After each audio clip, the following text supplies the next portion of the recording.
Welcome back to Ball Handling 101, week 4. We're talking about handling pressure, mostly in relation to a full court trap or a full court press, as it's often called.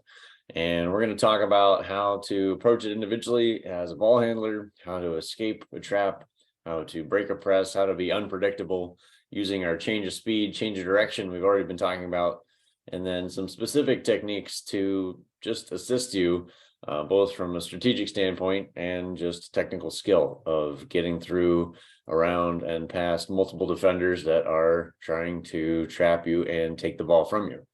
So let's jump into the basics here. First, 4 big things we're going to cover again: breaking the full court press, just kind of strategic overview and some techniques for starting out, how we're going to inbound the ball and so forth.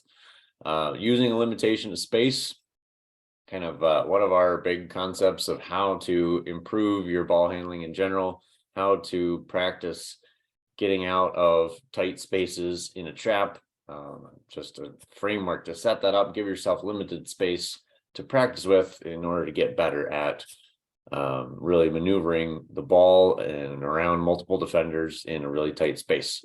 And then beating multiple defenders. We're going to look at, how to get out of tight spaces, get out into the open court and be unpredictable again, beating multiple defenders on your way down the floor, and then progressing toward live defense.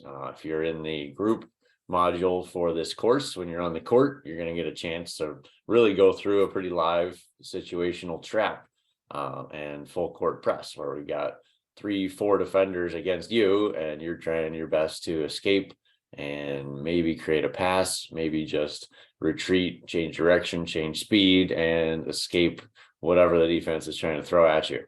If you're in the one-on-one course, we're going to be using multiple constraints and at least one coach on you live with our realistic to give you, extra length that you're trying to pass around, dribble through, and avoid getting the ball deflected and stolen out of your dribble while we get your eyes up looking down the court.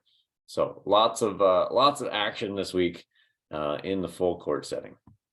So first thing first, breaking the full court press. We like to work on how to catch that inbound pass. If you are a guard receiving an inbound pass, really you can do this in a lot of situations, but it's very helpful in a press when defense is actively trying to either steal that inbound pass or trap you as soon as you get to it. So we call it the U cut. It's exactly what it sounds like. You're making a U shape, starting somewhere like free throw distance. We want you to run toward that baseline where your inbounder is, and then curve away from them, heading up the sideline down the court. Creates a kind of automatic angle of advantage that's nearly impossible to defend, at least with one defender. We're going to talk about how to work when there's 2 kind of denying or trapping you, 2 on you as you're trying to get that inbound pass caught. But the U shape really puts that defender at a disadvantage. They're either going to be in front of you denying that first part of the U, or they're going to be behind you denying if you go past them, behind them. And so basically, if they deny the front, you're going to run and catch a pass over the top of them heading up the court, which puts them behind you, or they're going to stay behind you and you're going to be able to catch that pass while you're running toward the ball in the first part of the U, and really have a protected catch and protected dribble that they can't steal right away. And it kind of automatically turns you, while you're still in motion, it turns you up the court where your eyes can see, what's ahead, and start to read that next defender and how the trap's setting up, where the rest of the press is operating, and be able to make some decisions while in motion and already into attack mode, which really puts the defense at a disadvantage, which is what we're always trying to create. So changing speed and direction versus a trap will be next. Really just building on what we've already developed on that front, being unpredictable by changing speed and direction at the same time, looking at, again, turning and running up the court out of that U cut as we catch the ball, and then reading where the trap is. Can we split the trap? Can we retreat with our hockey stop, change direction around the trap? Can we actually pull the trap to us intentionally and then split between them to get the pass through to our teammate ahead. And then again, using our teammates out of that, trying to find where that next pass is. We talk a lot about short cross court passes, trying to prevent the instinct to throw a long pass down the length of the court, kind of the easiest one for the defense to steal. We want to be doing kind of a zigzag short cross court passes to the next teammate. So if we pull the defense to us in a trap intentionally, knowing what their objective is, we can often have two guarding one and find the open teammate. And if our rest of our team is operating the way they should be, we can find that next short cross court pass and advance the ball up the floor.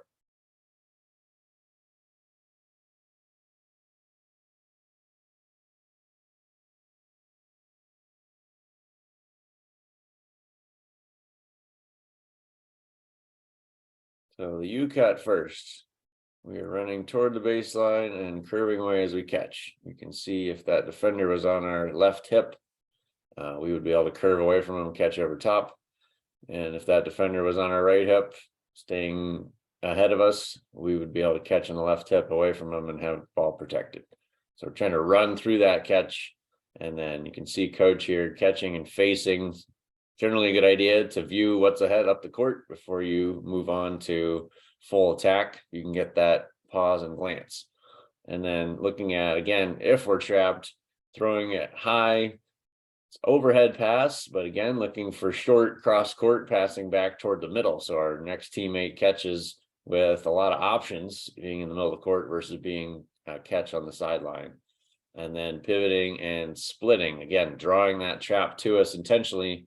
Splitting between the defenders is a great move. If you can punch your hand through and throw that pass, whether it be a chest pass or a bounce pass. And again, angle wise, we're looking for that short cross court. Generally going to be middle or slightly opposite side where that teammate is ready to catch. Next three items here, the limitation of space. So really, this is a practice strategy. It's more general than what we're using it for this week, but really constraining yourself on purpose with a defender so that the defender has an advantage of they only need to guard a limited amount of space. It's easier for them to defend.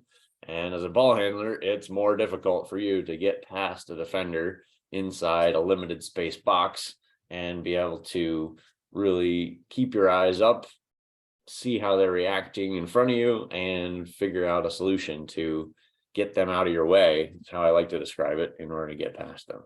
So first is creating opportunity. Again, thinking about it from our unpredictable standpoint, we want to change speed and change direction a lot. And so creating opportunity is really just like throwing a monkey wrench in their plans by being completely unpredictable. Like if you sometimes walk starting out, you're going to suddenly sprint and you're going to be past the point where they're expecting to trap you and they're going to be out of position.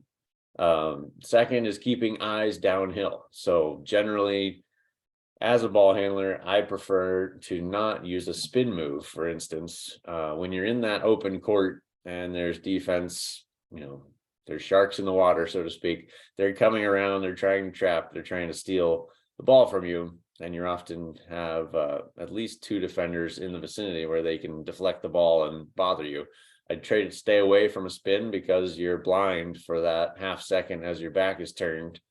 And it also becomes kind of a crutch for players if you're used to using a spin or a back down. Even when you're tightly defended, you end up with your back to the basket. You can't see really anything else that's going on. You can't see your defender or the help defenders or any of your teammates. And so eyes downhill is just our way of describing keeping your eyes toward that basket that you are trying to score at, so you see everything in front of you.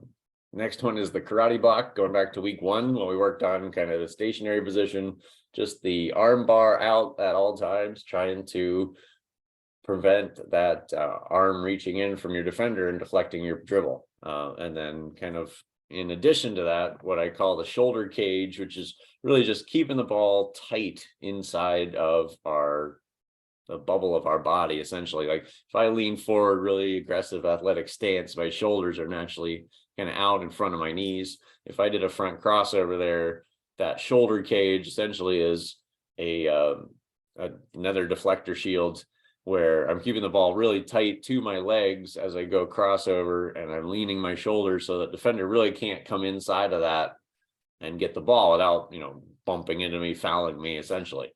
And so, as you're going through a press situation where there's a lot of really aggressive defense trying to get that ball, having the ball tight to you inside that shoulder cage, maybe closer to your body than you normally would, in order to keep it protected and make sure you're not exposing the ball to deflection opportunities. Limitation of space. So you can see we're working inside of our cone lane here. So where most people would use the cones to dribble through and have their eyes down, which, by the way, is a terrible idea. If you want to train your eyes to be up, don't have cones on the floor that you have to work around, because your eyes are going to be looking down at the cones all the time. So we call this one-on-one zigzag. We're working inside of constrained space where the cones are. And coach is going spin move here into shot, something we talked about. We want to try to avoid spin when we're out in the open court, using our hockey stop instead. Here's an example of a spin into a drive. So just working on, again, multiple change of direction, change of speed, working against live defense to try to find a solution that's going to get them out of our way and get us able to go to the basket, with keeping our eyes downhill, keeping our karate block up, and keeping those shoulders into that shoulder cage position. All right, beating multiple defenders. So again, back to being unpredictable with our change of speed, change of direction. We're just going to take a look at, and we're going to practice with a lot of repetitions here, just how to change direction, change speed, going down the court, beating multiple defenders. So taking a little more big picture strategic approach to ball handling, using the whole court. We have to not only beat the guy in front of us, but be unpredictable enough that we can beat multiple defenders, no matter what they're trying to do to stop us on our way down the floor. So tight change of direction, what we just covered with our shoulder cage, applies here. Over here, we want to keep it tight to body and make it quick and simple so that we have control of the ball and we're changing direction quickly enough that it's more difficult for the defense to guard. And then the game of chicken, as I've termed it, when you're running at that last defender, let's say there's one defender at the rim, protecting basket, I like to think of it as a game of chicken where, it's whoever flinches first, whoever makes a mistake of choosing one side or the other is going to lose. Our strategy is to run right at their chest and make them panic a little bit.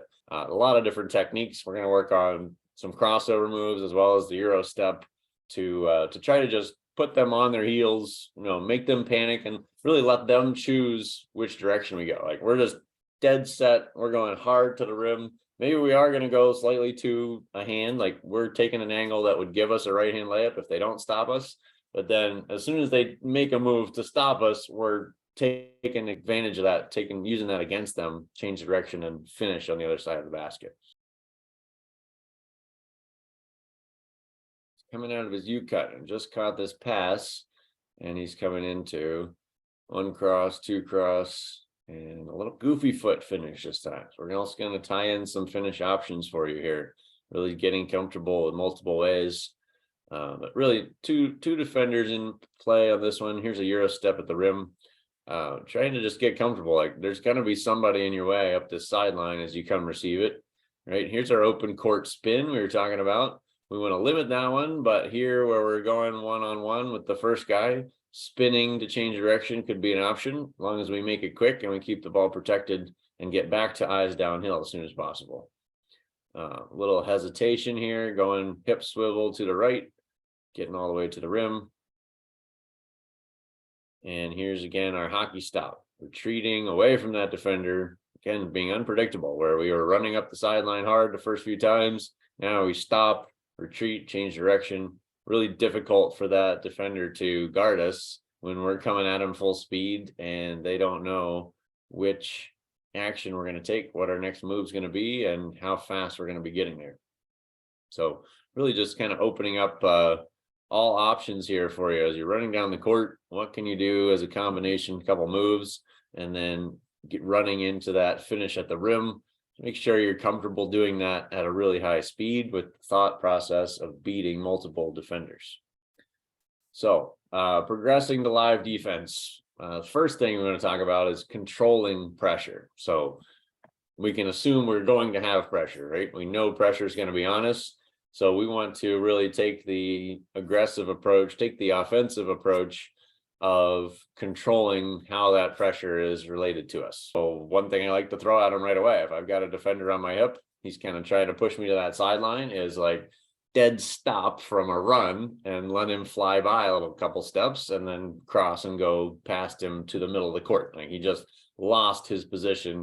A lot of different things you can do by just taking the approach like, hey, I know what's going on. I know how to handle the ball. I know how to handle the pressure. I'm going to actually control the situation, and I'm going to use your strategy against you as a defense.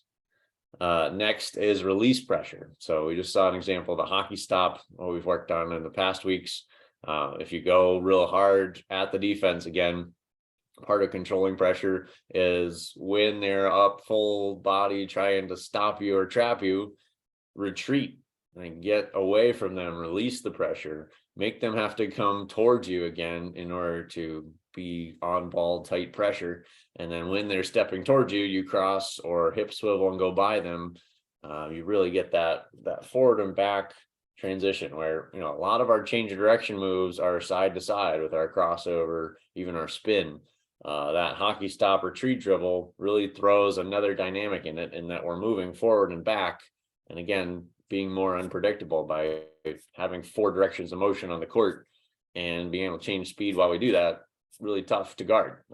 And then the last piece again is finishing downhill. So we talked about eyes downhill, and the downhill terminology is really just used toward basket, right? Toward that baseline, at least where we are trying to score. We want to keep our eyes that way because that's where our teammates are going to be. That's where the defense is going to be between us and that's where we're eventually going to score. So finishing downhill just means the same concept. Instead of, say, retreating into a shot or stepping back into a shot or fading away into a shot or even stopping and pivoting into a shot, we want to try to be running downhill. So a Euro step's one of my favorite examples of that. Instead of, right hand drive, maybe we could take a downhill right hand regular layup, but if that defender takes it away, most players would stop, kind of back up and shoot over that defender. We want to keep the pressure on by going downhill, meaning I'm Euro stepping from right side of rim to left side of rim, and I'm finishing in motion, running through the shot without stopping, slowing down, or moving in a reverse direction, or what we'd call uphill is what we don't want to do, because our probability, our percentage on our shot just falls off a cliff as soon as our body is moving backwards. So anything we can do to finish downhill in that aggressive attack mode toward the basket is going to be a higher probability and a lot more difficult for the defense to stop. We're going to show 3 situations here, the defense starting in different places. Again, if you're in a group setting, we're going to make all 3 of these live defenders and really put you through the gauntlet a little bit.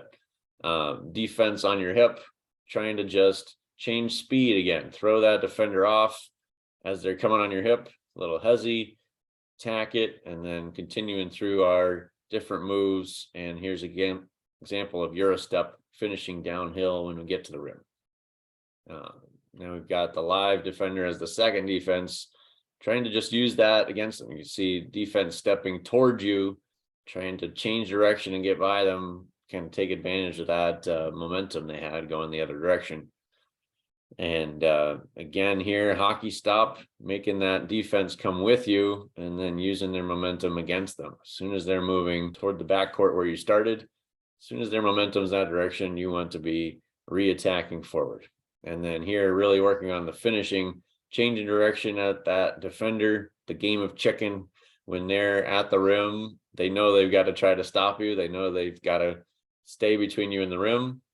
So use that against them. Run at them full speed, right at their chest. When they flinch to one side, you cross, change direction, and get by them the other side. Here's another look at the game of chicken, really attacking straight at the defender's chest.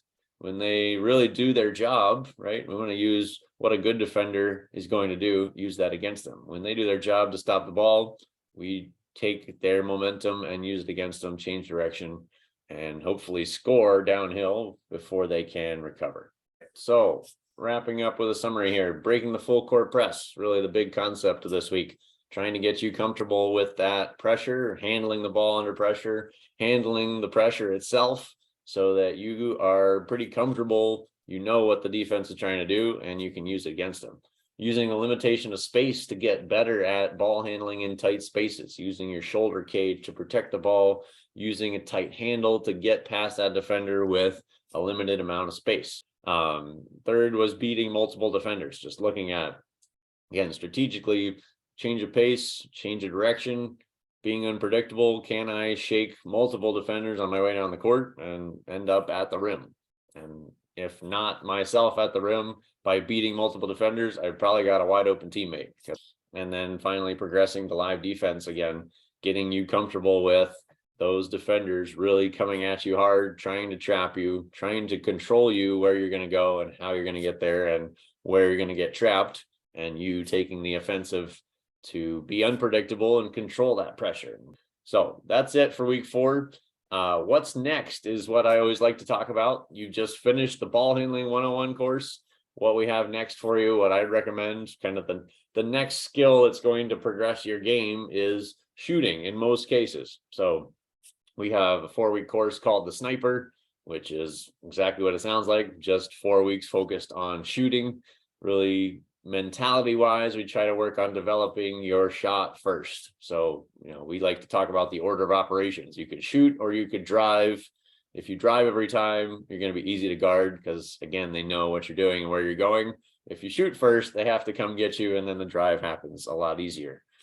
So I gave away a little bit there, but you can use that for free. The next one is increasing range. Like, we have an NBA line in our court on purpose. We like to use that as a range test. We want you moving back to the NBA 3-point line, and we like to train that without jumping.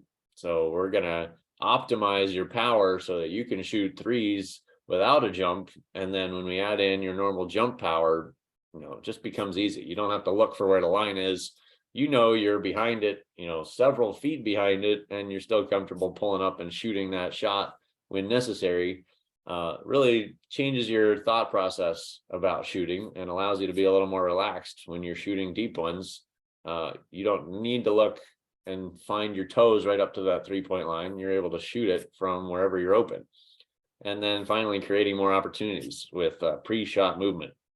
So a lot of our work is on off-ball movement, getting our feet and our hands ready, getting consistency with footwork, getting consistency with our grip on the ball, trying to just tie together all those important pieces so that every shot you take is a really good quality shot. And again, the range doesn't matter anymore. We're just shooting when we're open, whatever deep range that is. Hey, I'm open, defender's dropped off, I'm pulling it. I'm pretty comfortable with it. I can make it, 35, 40% is where we try to get players with our shooting percentage. So we have a limited offer we try to do for every course. When you go through one, if you sign up for the next one within 7 days, then you get 10% off. And that would be just signing up and kind of reserving it. But not necessarily you're going to start it next 7 days. Like maybe you're starting baseball right now, or maybe you're on vacation next week. But, you sign up, say, hey, I want to do this next course. Let's schedule it, 2 months from now if necessary. But we're going to book it and get you in the system and get you ready and start getting you on the calendar for whenever you are ready to start it. So you can call or text us at 603-932-5893. Let us know if you want to do that, or if you got any other question related to this course or what's next, or you can email us at info@playpracticebasketball.com. It's been great having you in the course, and I look forward to seeing you on the court.